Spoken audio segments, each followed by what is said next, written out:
All right, thumbs up if you can see my screen. Excellent. All right, so we're going to talk about contemplating change toward greater health.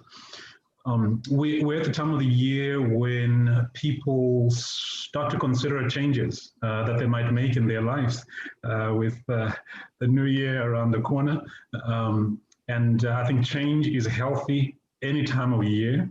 But since we're at that time of year where people are in generally the mindset for renewal and change, I thought I'd present here briefly on change. The 5 stages of change, observations on that to help you in your process, whatever changes you might need to make in your life. And we all have changes that we need to make. And so the 5 stages of change.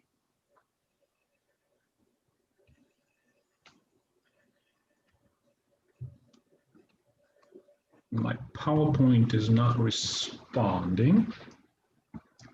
Okay. The first stage of change is pre-contemplation. Pre-contemplators, here others say they have a problem, but as they say here, they deny. So think about that.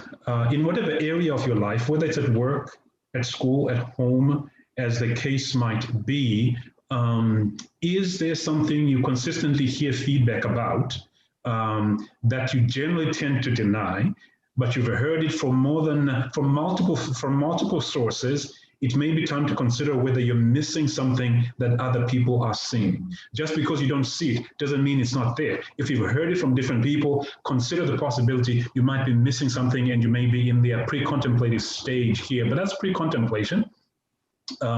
The statement that might be sort of expressed by someone in pre-contemplation is that it isn't that we can't see the solution, it's that we can't see the problem. Can't see the problem. All right, that's the first stage. Stage 2 is contemplation. Contemplation is contemplators acknowledge that they have a problem and begin to think about solving it. The problem with contemplation is that you can stay there a while. Thinking about a problem that you want to change, a behavior you want to sort of review, adjust, adapt, but you've been thinking about it a while. You could stay in that mode, in that mindset a long time if you're not careful. So first stage, pre-contemplation. Second stage is contemplation.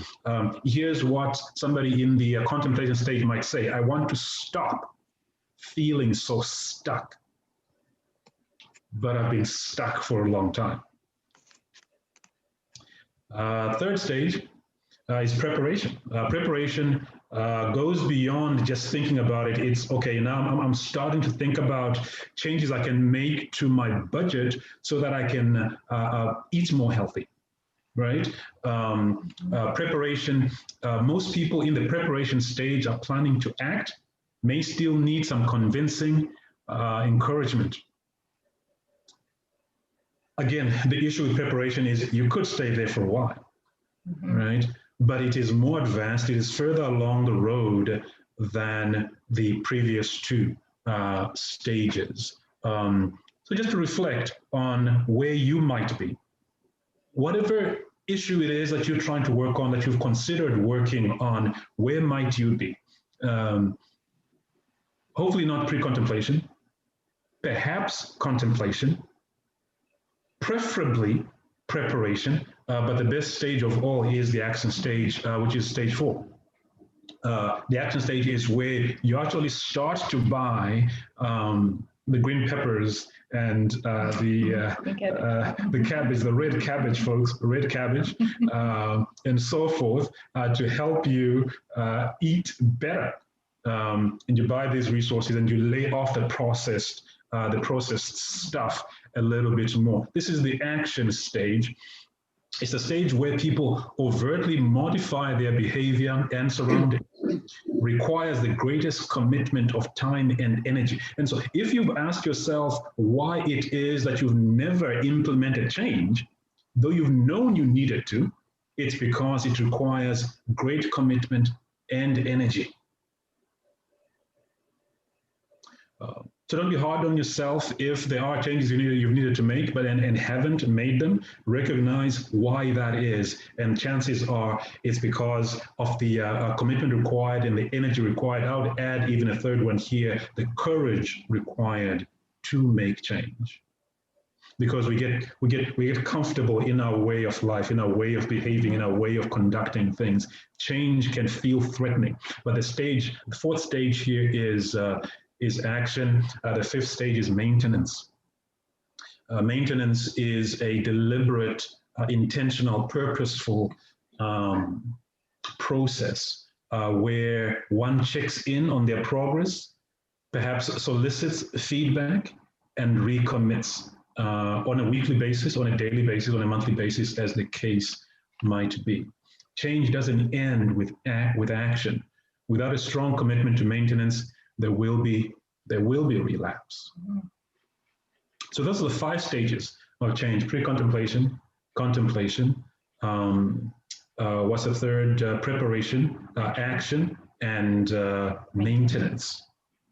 Where are you, I wonder?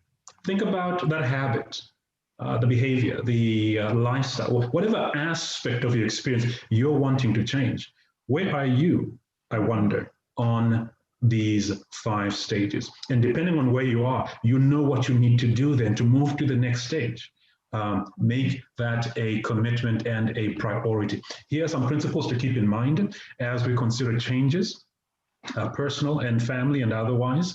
Successful change always focuses on system rather than symptom. Sometimes we want to change something that's hurting us. That's an area where we're experiencing pain, when really the pain is being caused by systemic issues, things that we need to change, a range of issues that we need to attend to and adjust. Right?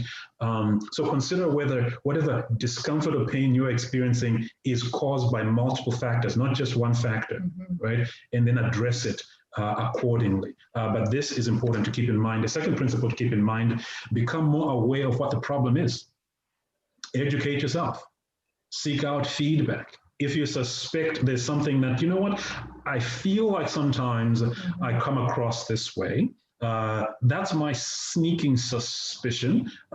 Be courageous enough to actually solicit feedback and say, hey, you know, how do you experience me, right? How do you observe this aspect of my interaction, or whatever it might be, right? But become more aware of the problem. The more aware you are of the problem, the better positioned you are, the more leverage you have to actually address it effectively. We may not like what we see, but unless we see it in its completeness, we may not be able to address it. There's a reason why they do X-rays and MRIs and all kinds of other scans that they do. It's not necessarily because we're going to be happy at what we're going to see, but unless we see it clearly, we're not going to be able to treat it as effectively. So whatever our personal issues, our personal problems are, to do our best to get a good picture of them will not hurt. It positions us to address it more effectively. Next principle: expect setbacks. When you set about to make change, expect that you're going to have a setback or setbacks. Setbacks are not proof that you're not committed enough or that you're not able to make change. Setbacks are a part of the recovery process. There's never a straight line between point A to point B in terms of healing and recovery or change. We never go in a straight line. We quite often go in zigzag lines, right? Sometimes 3 steps forward, 1 step back, right? The most important thing is that we make progress. We notice that we're making progress. And if we're on a sort of a trajectory of progress, we can accommodate the setbacks as part of the process. Don't be discouraged when you experience setbacks. And the last one: enlist support if possible. Well, I think this is the last one. You can't do it on your own. Very few of us can. Enlist support. Get people to encourage you. You want to start working out, get people to work out with you, right? Or at least let people know what your plan is and ask them to keep you accountable, right? So enlist support. Okay, here's my last one. In fact, dream big, take small steps. Bite-sized chunks of a big dream. Over time, you get there. And so 5 stages of change for your consideration as you reflect on your year that's been and on the changes you might want to make in the new year. I hope that these ideas, these principles may be helpful as you move towards greater health and success for yourself and your family. God bless you.